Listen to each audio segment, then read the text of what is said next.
Hi friends, Gruhapaka ಶಾಲೆಗೆ ಎಲ್ಲರಿಗೂ ಸ್ವಾಗತ. ಇವತ್ತು ನಾಟಿ ಕೋಳಿ ಮಸಾಲನ ಮಾಡ್ತಾ ಇದ್ದೀನಿ ನಾನು.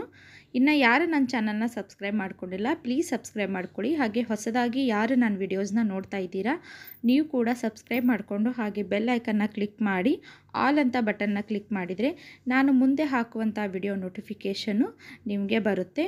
ಸೊ ಇವತ್ತು ನಾನು ನಾಟಿ ಕೋಳಿ ಚಿಕನ್ ಮಸಾಲನ ಯಾವ ರೀತಿಯಾಗಿ ಮಾಡೋದು ಅಂತ ಹೇಳ್ಕೊಡ್ತಾ ಇದ್ದೀನಿ. ತುಂಬ ಅಂದರೆ ತುಂಬಾ ರುಚಿಯಾಗಿರುತ್ತೆ. ಹಾಗೆ ಮಾಡೋಕ್ಕೆ ಕೂಡ ತುಂಬ ಸಮಯ ಏನು ಬೇಕಾಗಲ್ಲ.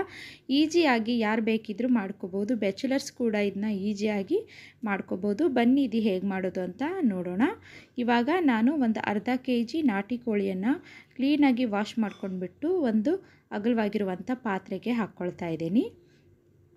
ನೀವು ಬೇಕಿದ್ರೆ ಇದಕ್ಕಿಂತ ಚಿಕ್ಕ ಪೀಸಾಗಿ ಕಟ್ ಮಾಡ್ಕೋಬೋದು, ಇಲ್ಲ ಈ ಸೈಜಲ್ಲೇ ನೀವು ಕಟ್ ಮಾಡ್ಕೊಳ್ಳಿ. ಸ್ವಲ್ಪ ಮೀಡಿಯಮ್ ಸೈಜಲ್ಲಿ ಕಟ್ ಮಾಡಿಕೊಂಡ್ರೆ ಚೆನ್ನಾಗಿರುತ್ತೆ. ಈಗ ಒಂದು ಚಿಟಿಕೆ ಅರಿಶಿನ ಹಾಗೆ 1 ಟೇಬಲ್ ಸ್ಪೂನ್ ಶುಂಠಿ ಬೆಳ್ಳುಳ್ಳಿ ಪೇಸ್ಟನ್ನು ಹಾಕ್ಕೊಳ್ತಾ ಇದ್ದೀನಿ. ಹಾಗೆ 1 ಟೇಬಲ್ ಸ್ಪೂನ್ ಗರಂ ಮಸಾಲನ ಹಾಕ್ಕೊಳ್ತಾ ಇದ್ದೀನಿ. 2 ಟೇಬಲ್ ಸ್ಪೂನ್ ಗರಂ ಮಸಾಲ ಹಾಕ್ಕೊಳ್ತಾ ಇದ್ದೀನಿ. ಈ ಗರಂ ಮಸಾಲ ನಾನು ಮನೆಯಲ್ಲೇ ಮಾಡಿರೋದು.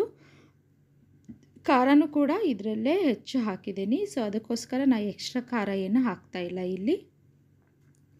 ಅದಕ್ಕೆ ರುಚಿಗೆ ತಕ್ಕಷ್ಟು ಉಪ್ಪನ್ನು ಹಾಕ್ಕೊಳ್ಳೋಣ. ಹಾಕ್ಕೊಂಡು ಚೆನ್ನಾಗಿ ಒಂದು ಸಾರಿ ಮಿಕ್ಸ್ ಮಾಡ್ಕೊಳ್ಳೋಣ. ಇದು ತುಂಬ ಖಾರ ಇರೋದ್ರಿಂದ ನಾನಿಲ್ಲಿ ಕಾಶ್ಮೀರಿ ಚಿಲ್ಲಿ ಪೌಡರ್ ಅಂದರೆ ಕಲರಿಗೋಸ್ಕರ ಅಷ್ಟೇ ಈ ಪೌಡರನ್ನು ಹಾಕ್ಕೊಳ್ತಾ ಇದ್ದೀನಿ. ಈ ಖಾರದ ಪುಡಿ ಏನು ಖಾರ ಇರೋದಿಲ್ಲ. ನಾನು ಆಲ್ರೆಡಿ ಗರಂ ಮಸಾಲ ಮಾಡಿದ್ದಾನಲ್ಲ, ಸೊ ಅದರಲ್ಲೂ ಕೂಡ ನಾನು ಖಾರ ಹಾಕಿರೋದ್ರಿಂದ ಇಲ್ಲಿ ಹೆಚ್ಚು ಹಾಕೋಕ್ಕೆ ಹೋಗಲ್ಲ. ಟೇಸ್ಟ್ ನೋಡ್ಕೊಂಡ್ಬಿಟ್ಟು ಹಾಕಿದ್ರಾಯ್ತು ಅಂತ. ಇದನ್ನು 1 ಅವರ್ 2 ಅವರ್ ನೆನೆಸಿ ಇಟ್ಬಿಡೋಣ. ಸ್ವಲ್ಪ ಕೊತ್ತಂಬರಿ ಸೊಪ್ಪು ಹಾಗೆ 1-2 ಟೊಮೊಟೊ ಹಣ್ಣನ್ನು ನೀಟಾಗಿ ಈ ರೀತಿ ಪೇಸ್ಟ್ ಮಾಡಿ ಇಟ್ಕೊಳ್ತಾ ಇದ್ದೀನಿ ಸೈಡಲ್ಲಿ. ಇದು 1-2 ಅವರ್ ನಾನು ನೆನೆಸಿಟ್ಟಿದ್ದೆ. ಇದಾದ ನಂತರ ನಾನು ಚಿಕ್ಕದಾಗಿ 3 ಈರುಳ್ಳಿಯನ್ನು ಚಿಕ್ಕದಾಗಿ ಕಟ್ ಮಾಡ್ಕೊಂಡಿದ್ದೀನಿ. ಹಾಗೆ ಕುಕ್ಕರ್ನ ಗ್ಯಾಸ್ ಮೇಲೆ ಕಾಯ್ಲಿಕ್ಕಿಟ್ಟು ಅದಕ್ಕೆ 3-4 ಟೇಬಲ್ ಸ್ಪೂನ್ ಎಣ್ಣೆ, 2 ಪಲಾವ್ ಎಲೆನ ಹಾಕ್ಕೊಂಡು ಚಿಕ್ಕದಾಗಿ ಕಟ್ ಮಾಡ್ಕೊಂಡಿರುವಂಥ ಈರುಳ್ಳಿಯನ್ನು ಹಾಕ್ಕೊಳ್ತಾ ಇದ್ದೀನಿ. ಸ್ವಲ್ಪ ಈರುಳ್ಳಿ ಬಣ್ಣ ಚೇಂಜ್ ಆಗೋವರೆಗೂ ಇದನ್ನು ಫ್ರೈ ಮಾಡಿಕೊಂಡ್ರೆ ಸಾಕಾಗುತ್ತೆ. ಈ ರೀತಿಯಾಗಿ ಸ್ವಲ್ಪ ಫ್ರೈ ಮಾಡ್ಕೊಳ್ಳಿ. ಇದಾದ ನಂತರ ಸ್ವಲ್ಪ ಕರಿಬೇವನ್ನು ಹಾಕ್ಕೊಳ್ತಾ ಇದ್ದೀನಿ ನಾನು. ಕರಿಬೇವನ್ನ ಹಾಕ್ಕೊಳ್ಳಿ, ಇದ್ರ ಘಮ ತುಂಬಾ ರುಚಿಯಾಗಿರುತ್ತೆ. ಹಾಗೆ ಪುದೀನ ಕೂಡ ನೀವಿಲ್ಲಿ ಯೂಸ್ ಮಾಡ್ಬೋದು. ನಾನಿಲ್ಲಿ ಕರಿಬೇವು ಅಷ್ಟೇ ಹಾಕಿದ್ದೀನಿ. ತುಂಬ ಅಂದರೆ ತುಂಬಾ ಘಮ ತುಂಬ ಚೆನ್ನಾಗಿರುತ್ತೆ. ಕರಿಬೇವನ್ನ ಮಿಸ್ ಮಾಡಲೇಬೇಡಿ, ಕರಿಬೇವನ್ನ ಹಾಕ್ಕೊಳ್ಳಿ. ಅದಾದ ನಂತರ ನಾನು ಮಿಕ್ಸ್ ಮಾಡ್ಕೊಂಡಿರುವಂಥ ಚಿಕನನ್ನು ಇದಕ್ಕೆ ಹಾಕ್ಕೊಂಡ್ಬಿಟ್ಟು ಚೆನ್ನಾಗಿ ಒಂದು ಸಾರಿ ಮಿಕ್ಸ್ ಮಾಡ್ಕೊಳ್ತಾ ಇದ್ದೀನಿ. ಮಿಕ್ಸ್ ಮಾಡ್ಕೊಳ್ಳೋಣ. ಕುಕ್ಕರು ತುಂಬ ಸಣ್ಣದಾಗಿದೆ, ಸೊ ಪರವಾಗಿಲ್ಲ, ಇದರಲ್ಲೇ ಅಡ್ಜಸ್ಟ್ ಆಗುತ್ತೆ ಅನಿಸುತ್ತೆ.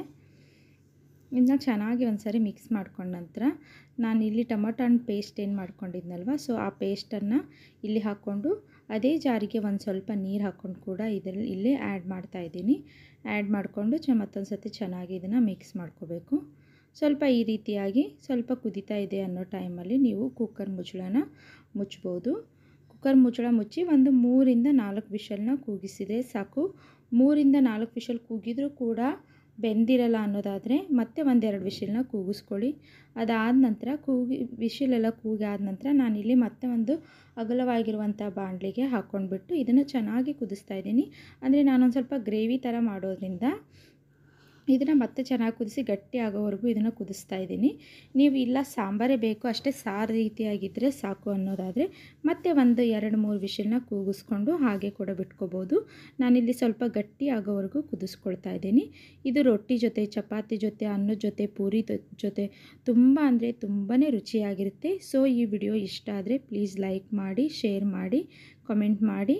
Thank you for watching.